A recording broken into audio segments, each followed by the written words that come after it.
The winter of 1944 produced one of the coldest December weeks Europe had felt in decades. Snow clung to the trunks of Ardennes pine forests like a second bark, muffling the sounds of troop movements and swallowing visibility into a white haze.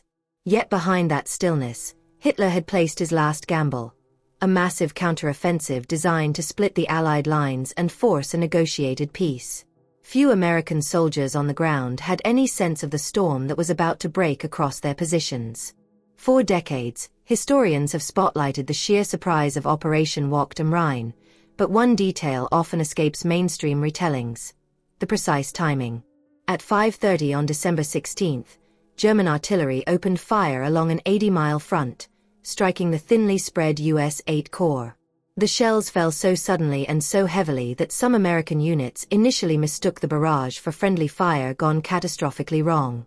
In the first hour alone, communication lines were severed, battalion HQs thrown into disarray, and entire platoons left blind to what was happening beyond the tree line.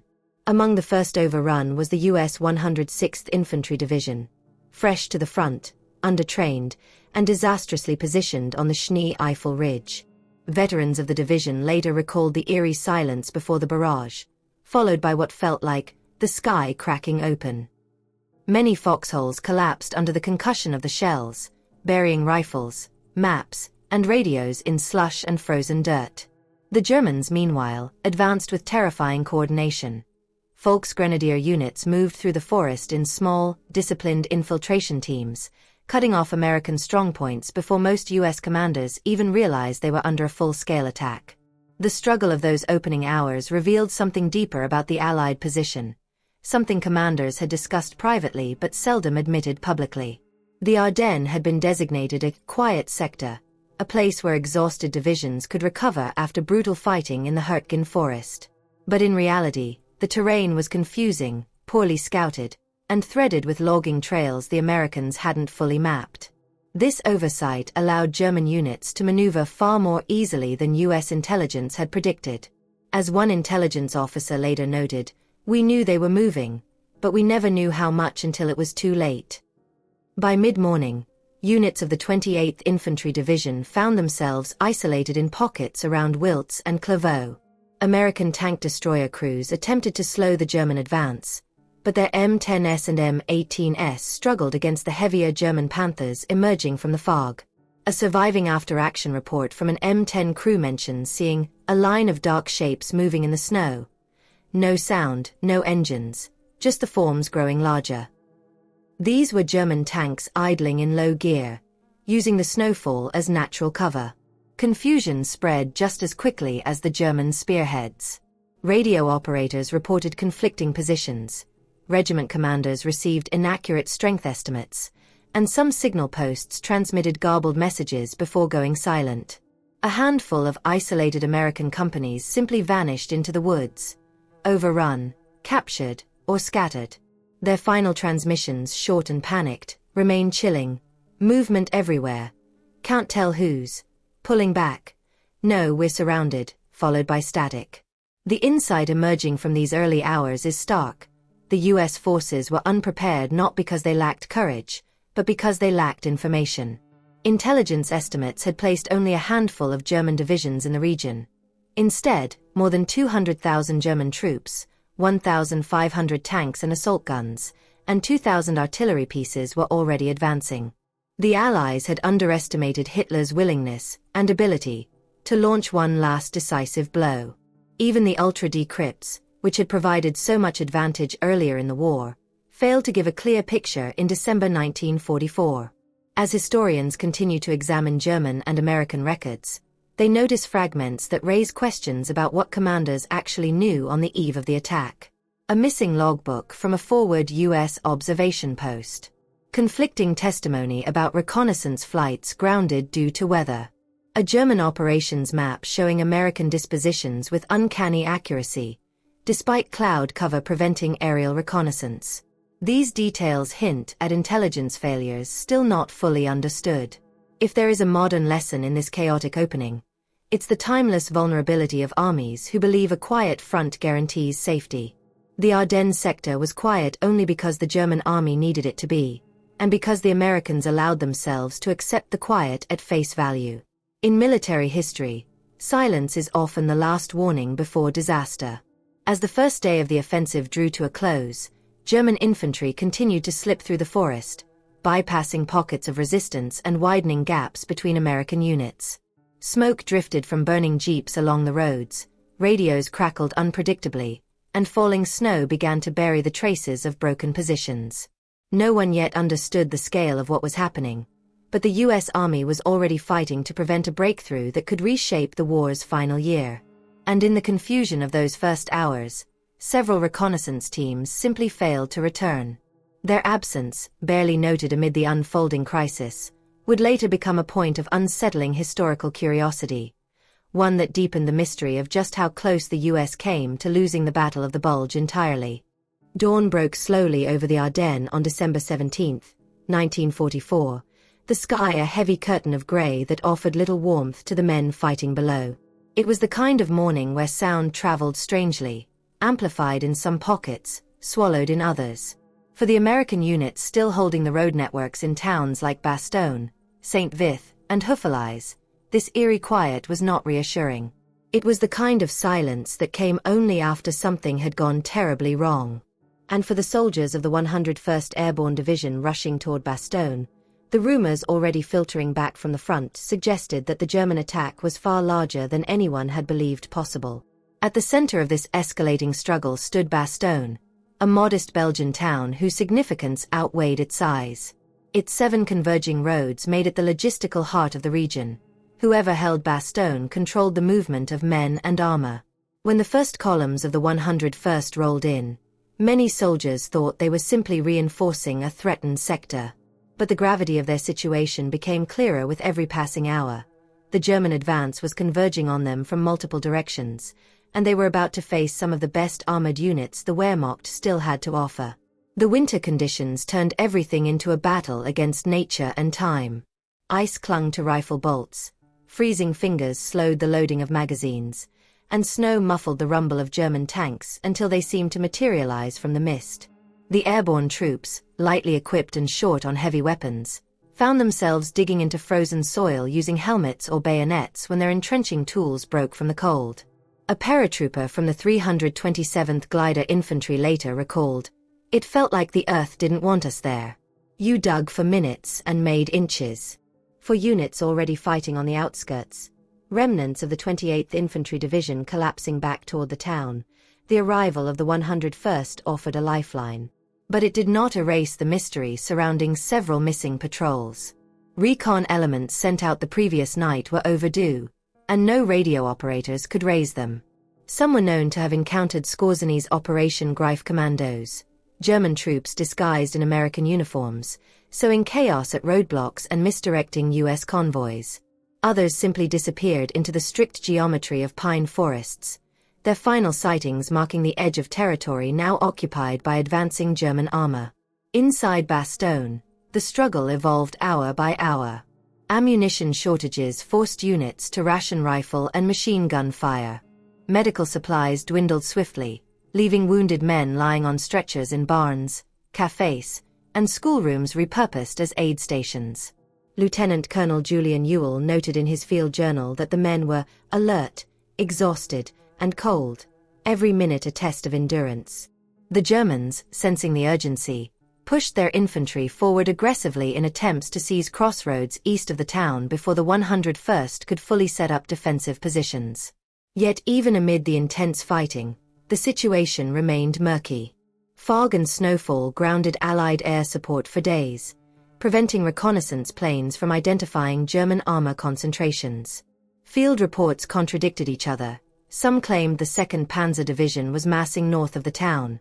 Others said it had driven west, bypassing Bastogne entirely. In one particularly unsettling account, an abandoned American Jeep was found along a forest track with its engine still warm but no sign of its 3-man crew.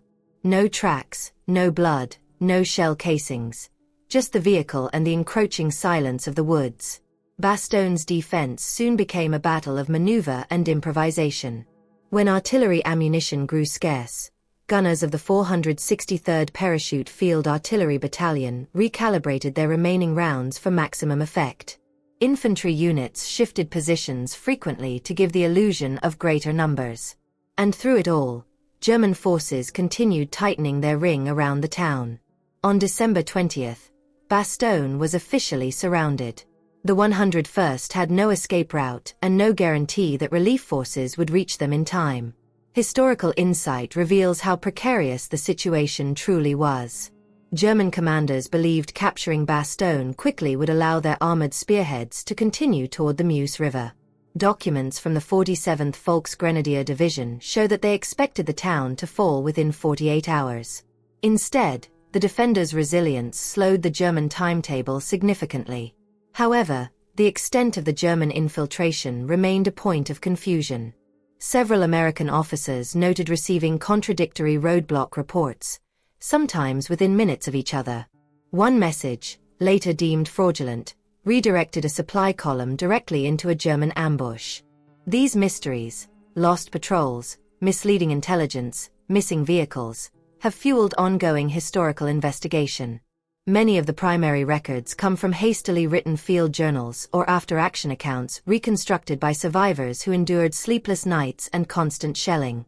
Even today, some of the forested areas around Bastogne occasionally reveal relics of that encirclement: a rusted M1 Garand unearthed by hikers, a helmet found buried beneath decades of leaves, a partially decayed map pouch containing sketches of unknown enemy positions.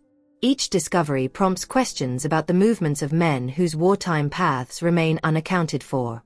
As December 21st arrived, the Germans intensified their efforts, launching coordinated assaults against the perimeter. American defenders clung to their foxholes, relying on instinct and the thin hope that reinforcements might one day appear through the fog. Thousands of lives depended on holding the crossroads just a little longer, even as the supply situation worsened and the cold tightened its grip.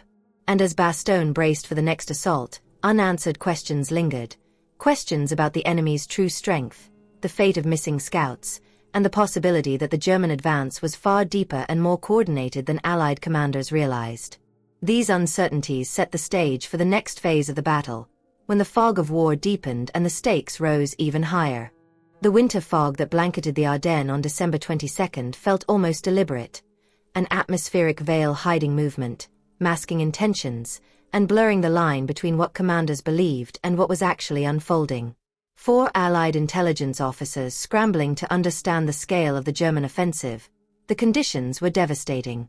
Aerial reconnaissance, the lifeblood of operational awareness, had been grounded for days. Without it, the Allies were fighting shadows, relying on incomplete field reports, captured documents, and the occasional intercepted radio message. But on that day, a troubling picture began to emerge. Several reconnaissance teams sent out from the 2nd Armored Division had failed to return, and their silence threatened to leave an entire section of the front line blind. These reconnaissance patrols had been tasked with probing the forested corridors north and east of Dinant, where German armored columns were believed to be advancing. Departing before dawn, the teams moved cautiously in their armored cars and jeeps, weaving between stands of pine and navigating snow-choked trails. By mid-morning, they reported light contact, scattered infantry, a few machine gun nests, and signs of tank track impressions heading west. But shortly after those transmissions, their radios went dead. At first, headquarters suspected interference. The thick canopy of the Ardennes often distorted signals. But as the hours passed with no word, concern hardened into anxiety. This struggle for information cut deeper than simple battlefield uncertainty. Intelligence officers had been fighting a losing battle since the offensive began. The German plan had been meticulously layered with deception. Movements masked by poor weather, radios kept silent, and rear area units instructed to use captured American equipment to confuse identification. As one officer wrote in a later memorandum, it wasn't simply that we didn't know what the enemy was doing. It was that everything we learned contradicted everything else we thought we knew. The disappearance of the reconnaissance teams became symbolic of this wider problem. Knowledge slipping into the fog, leaving gaps where clarity was desperately needed. Allied analysts found themselves sifting through fragments. One of the lost patrols had last been tracked near the village of WWII, a crossroads settlement where both sides were maneuvering for advantage. Scattered intelligence suggested that German armor, possibly elements of the 2nd Panzer Division, were pushing in that direction. Another patrol's final message included a cryptic observation: unidentified tracks, direction unclear, possible movement behind left flank. The nature of that message, its abrupt ending, and the absence of follow-up only deepened the uncertainty. Had the patrol stumbled into a German screening force? Or had they misread signs in a landscape altered by snow, retreating units, and constant shell fire? Into this confusion stepped the men of the 84th Infantry Division, who, arriving near Marche, began collecting eyewitness accounts from Belgian civilians fleeing west. Their stories were fragmented. Some claimed to have seen tanks moving in small groups.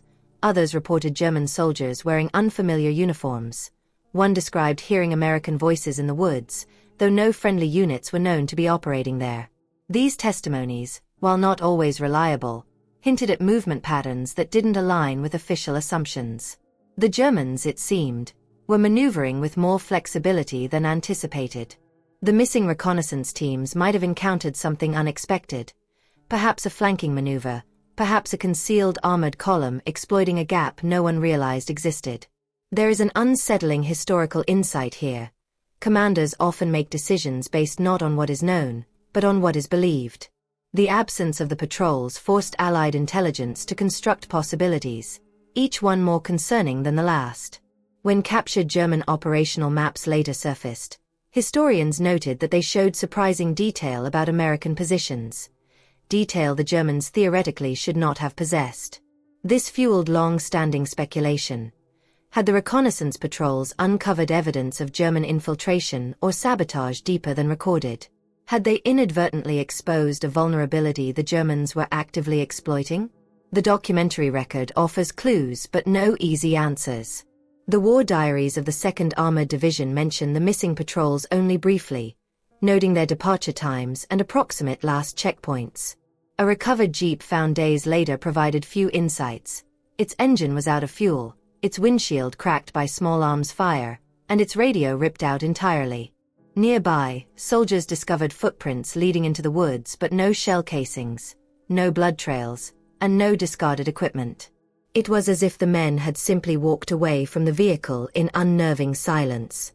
For modern analysts, this episode is a reminder of how war clouds even the most basic truths. Equipment can be recovered, positions mapped, enemy formations identified. But the human dimension, the decisions made in freezing forests, the panicked choices under artillery fire, the sudden chaos of an ambush, is often lost. What remains are traces, cryptic messages, abandoned vehicles, contradictory sightings, and maps full of arrows whose accuracy is still debated.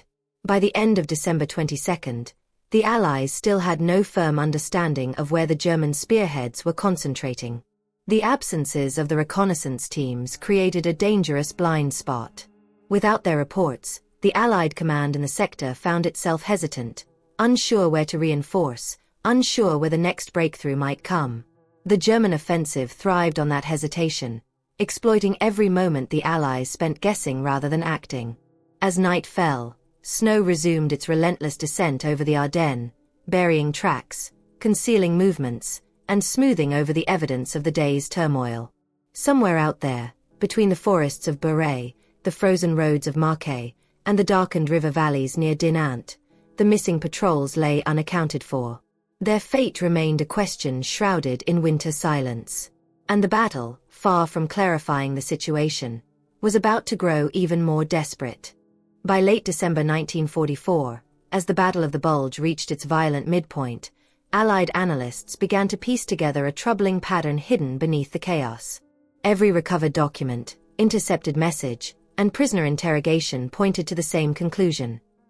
The Germans had been far closer to achieving their strategic aims than Allied commanders wanted to admit publicly. And nowhere was this more evident than in the narrow window, measured not in days, but in hours, when German armored columns stood on the brink of reaching the Meuse River. Had they succeeded, the Allied front might have been cleaved in two. Europe, frozen in the winter of 45, could have entered a radically different final chapter. The hook emerged from a surprising source, a recovered map from a destroyed German half-track found near Hotton. Marked with grease pencil and annotated in a hurried, almost frantic hand, it showed German intentions to bypass strongpoints and push directly west through the zone defended by the U.S. 84th Infantry Division. This was not the ponderous, attritional strategy often associated with the German army late in the war. Instead, it reflected a plan of bold, angular advances, exploiting gaps, road networks, and confusion. American commanders, reading the map days later, were struck by how accurately the Germans seemed to understand the patchwork nature of Allied defenses. One officer remarked, "They knew more about our roads than we did." This introduced a central struggle. The Allies were fighting a battle built on partial understanding, while the Germans were leveraging precision, at least in the opening days. Records from the 2nd Panzer Division show how close the lead elements came to the Meuse.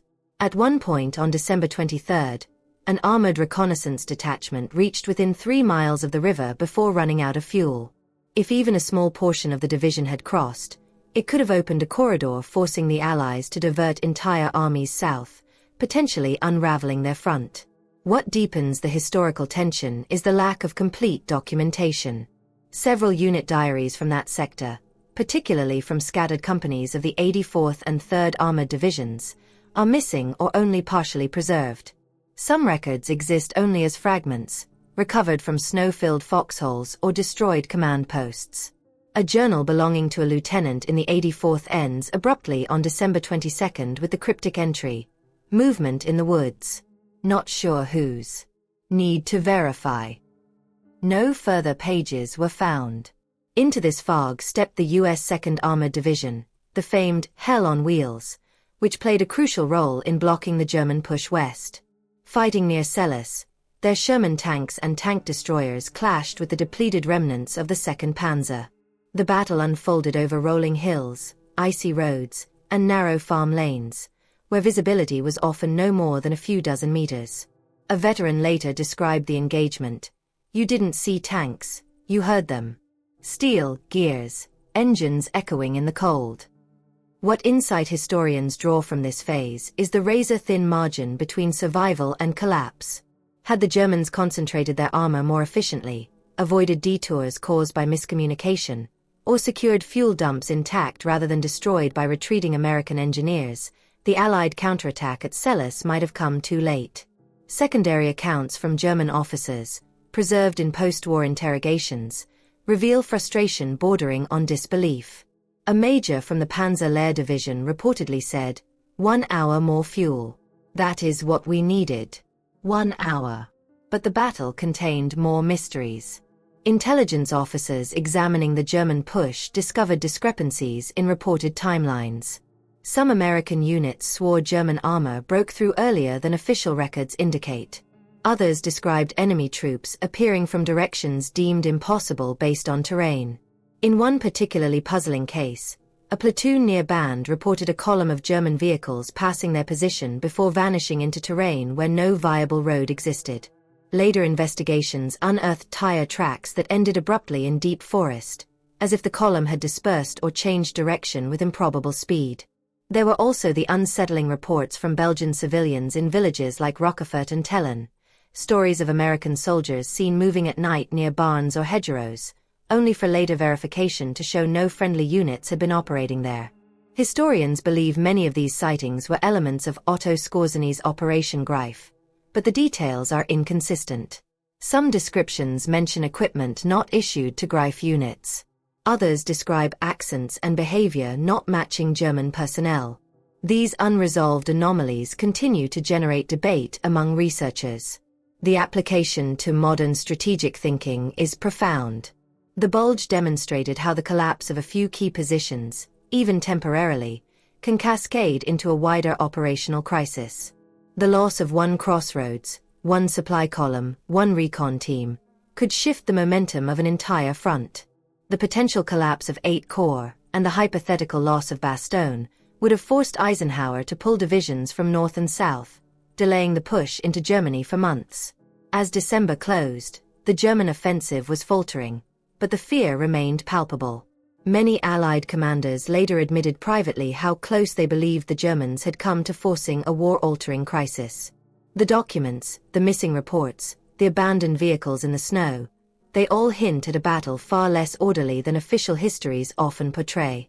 And as the Allies prepared to launch their counter-offensive in January, uncertainty still hung over the Ardennes. The Germans had been stopped, but not defeated. The Meuse remained unbreached, but only barely.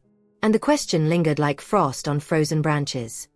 How close had Europe truly come to being split apart in that terrible winter?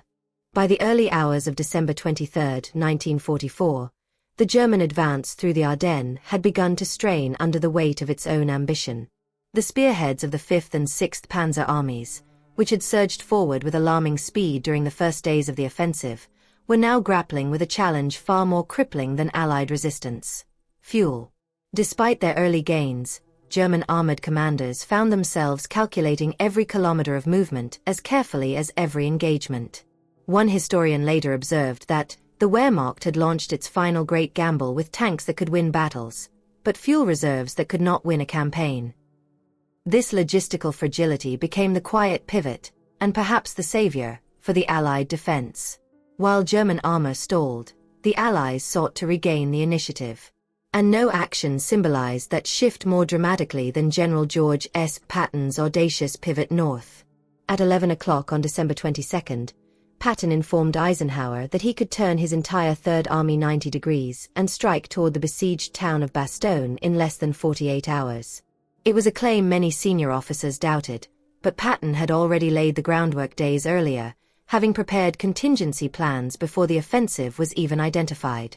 His staff had drafted multiple operations for potential northern movements, giving the Third Army the flexibility to shift at a speed few commanders believed possible. The struggle of this maneuver cannot be overstated. To reorient an entire army in winter conditions, across frozen roads, through gridlocked towns, and under constant threat of German air or artillery attack, was a logistical feat of immense scale. Convoys stretched for miles, headlights dimmed for blackout discipline, engines roaring against sub-zero temperatures. Tank crews of the 4th Armored Division fought frostbite with every movement, rotating positions around engines for warmth. A sergeant in the 51st Armored Infantry Battalion described the march as a river of steel grinding through ice and darkness. Yet the urgency of reaching Bastogne pushed them forward. The 101st Airborne was surrounded, its ammunition supplies dwindling, and its medical stations overflowing with wounded who could not be evacuated. Even as the Third Army pushed north, confusion and mystery continued to shape the battlefield. Patton's intelligence officers received piecemeal reports of German units bypassing strongpoints and appearing unexpectedly in rear areas. A supply convoy near Neufchâteau vanished without trace, later found days after the battle with vehicles neatly pulled to the roadside, engines cold, tracks covered by fresh snowfall, and no sign of the drivers. Whether the men were captured or lost in the woods amid the chaos remains unknown. These isolated incidents contributed to a sense that the Ardennes contained hidden movements no one fully understood. Inside Bastogne, the situation was dire. The 101st Airborne Division, along with elements of the 10th Armored Division, had held off repeated German assaults, but the pressure mounted daily. The famous Nuts response from Brigadier General Anthony McAuliffe to a German surrender demand lifted morale, but it did little to offset the brutal reality. The defenders were outnumbered, low on supplies, and facing some of the harshest winter weather of the war. Snow drifts reached knee-height. Field kitchens froze. Paratroopers wrapped burlap sacks around their boots to stave off frostbite. A medic described warming dressings over a candle to prevent them from freezing solid before application. The insight historians derive from this phase is how closely events teetered between collapse and recovery. German commanders believed that with one final coordinated blow, Bastogne could be taken, opening a corridor for armored exploitation toward the Meuse River. And that blow nearly came. On December 24, German forces launched a fierce assault on the eastern approaches to the city, pressing dangerously close to the paratroopers' thin lines. A captured diary from a German officer of the Panzer Lehr Division records the moment. We could see the church tower of Bastogne.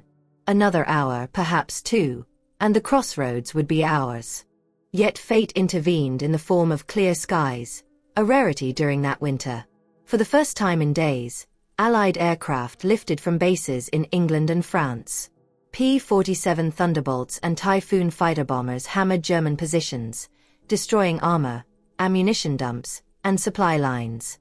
C-47 transport planes dropped much-needed supplies into Bastogne, their parachutes bursting open against the white landscape like bright flowers of salvation.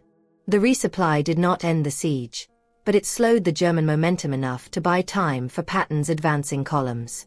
As Christmas Day dawned, the 4th Armored Division fought its way through German-held villages south of Bastogne. The resistance was fierce, anti-tank guns hidden in barns, machine gun nests dug into hedgerows, and mines scattered along frozen roads. The closer they came, the more the Germans recognized the threat and redirected forces to stop them. But at 1650 on December 26, a patrol from the 4th Armored Division reached the battered lines of the 101st. Relief had arrived, though fighting continued around the perimeter for weeks. Despite the triumph of the relief, questions remained. Documents from both sides reveal that the German penetration was deeper and more coordinated than many Allied commanders understood at the time. How close the Germans came to splitting the Allied front remains debated, but clues lie in those lost patrols, missing convoys, and fragmented intelligence reports scattered across the Ardennes. And as Patton's men secured their hard-won corridor into Bastogne, a troubling thought lingered. Was this relief merely luck, weather, or a narrow victory snatched from what could have been a catastrophic Allied failure? The answer, and its implications, would only grow more complex as the battle continued to unfold. By the final week of January 1945, the Ardennes was a landscape transformed by war. Villages reduced to skeletal outlines, forests splintered by artillery, and roads carved into deep grooves by the weight of retreating armor. The bulge that had threatened to cleave the Allied front was slowly flattening under relentless counterattacks. But even as American forces pushed the Germans back toward their starting positions, the true cost, and the lingering uncertainties, of the Battle of the Bulge came into sharper focus. The offensive had not only consumed tens of thousands of lives, it had also left a trail of unanswered questions buried beneath snowdrifts and shattered timbers. The hook emerges from a stark statistic. More than 19,000 American soldiers were killed in the 6-week battle, the deadliest single engagement for U.S. forces in World War II. Yet beyond those known casualties, records list thousands more as missing in action. Some would later be identified, others vanished into the labyrinth of forests, ravines, and shell-pocked clearings. Even in the post-war years, Belgian woodcutters and farmers occasionally uncovered human remains, rusted helmets, or corroded dog tags in remote corners of the Ardennes. These discoveries, sometimes decades after the fighting, revealed just how chaotic and fragmented the battle had been. The struggle to understand the final days of the offensive was compounded by the disorder of retreating German units. As Hitler ordered withdrawals to shorten lines and preserve manpower, the Wehrmacht left behind wrecked tanks, frozen horses, and hastily abandoned positions. American troops moving eastward documented the scene in their field reports. Half-buried command posts with maps still pinned to the walls, snow-covered artillery emplacements still warm from recent use, supply carts abandoned mid-road, their wheels locked in ice. The 3rd Army's 11th Armored Division recorded one startling find near Bastogne, a German field hospital abandoned so abruptly that medical instruments lay scattered on the operating table, the patient nowhere to be found. Insight comes from the juxtaposition of these tactical details with testimony from soldiers who survived those last bitter weeks. Many remembered the strange quiet that followed Germany's final push. A corporal in the 75th Infantry Division wrote, "It felt like walking through the ghost of a battle. Everything showed signs of fighting, but no one was there." Others recalled hearing distant artillery that never materialized, or seeing abandoned vehicles with engines still warm but no sign of their crews. Historians attribute these to rapid German withdrawals or small unit delays, but the effect on soldiers at the time was chilling. The reveal lies in the broader strategic understanding that emerged after the war. Declassified Allied intelligence files and captured German records confirmed that the German High Command believed the offensive could still succeed even after the Meuse remained out of reach. Some German units received late January orders to regroup for renewed attacks, orders so misaligned with reality that they suggest Berlin was operating on profoundly inaccurate assessments. This disconnect raises a persistent historical question. How much of the German collapse in January was due to Allied strength, and how much was due to the internal blindness of a military leadership refusing to acknowledge defeat? In the Ardennes, American troops encountered their own unanswered puzzles. Near the village of Chinon, a reconnaissance patrol found a cluster of American vehicles arranged in what appeared to be a defensive perimeter, yet no bodies, no spent ammunition, and no tracks leading away from the scene. The vehicles were intact but empty, as if the crews had stepped out moments before vanishing into the snow. Elsewhere, engineers clearing roads near St. Vith uncovered a German Mark IV tank whose interior showed signs of being abandoned in haste. Weapons discarded, radios smashed, personal effects left untouched. These small mysteries formed a mosaic of confusion that reflected the collapse of German operational cohesion. The application to modern strategy is clear. Battles are not defined solely by the movements of divisions and brigades, but by the failures of communication, the breaking of lines, and the disintegration of unit cohesion. The Ardennes demonstrated that even a powerful mechanized army can fall into disarray when deprived of fuel, intelligence, and coordination. It also illustrated how small, seemingly insignificant events, a lost patrol, a destroyed bridge, a misinterpreted radio message, can ripple outward to shape the fate of an entire campaign. By the end of January, the Allies had reclaimed all ground lost in December. The Bulge was gone, but the scars remained. Burned-out Panthers and Shermans lay scattered across fields. Foxholes were filled with snow and ice. Villages like La Roche, Houffalize, and Malmedy bore the blackened ruins of warfare. Soldiers advancing through these areas described the terrain as an archive of destruction, each crater and wreck telling a fragment of a story that would never be fully known. The close of the Ardennes campaign was not a moment of celebration, but of grim recognition. The Allies had prevailed, but narrowly. Many officers privately admitted that, had the German plan been executed just slightly more effectively, or had fuel been sufficient for even a single additional armored thrust, the war's final chapter might have unfolded very differently. And so, as January turned to February, one final question lingered over the frozen forests. How close had the Allies truly come to losing everything in those brutal, disorienting weeks? The silence of the Ardennes offered no clear answer, only the lingering memory of a battle defined as much by what was known as by the mysteries still concealed beneath the snow.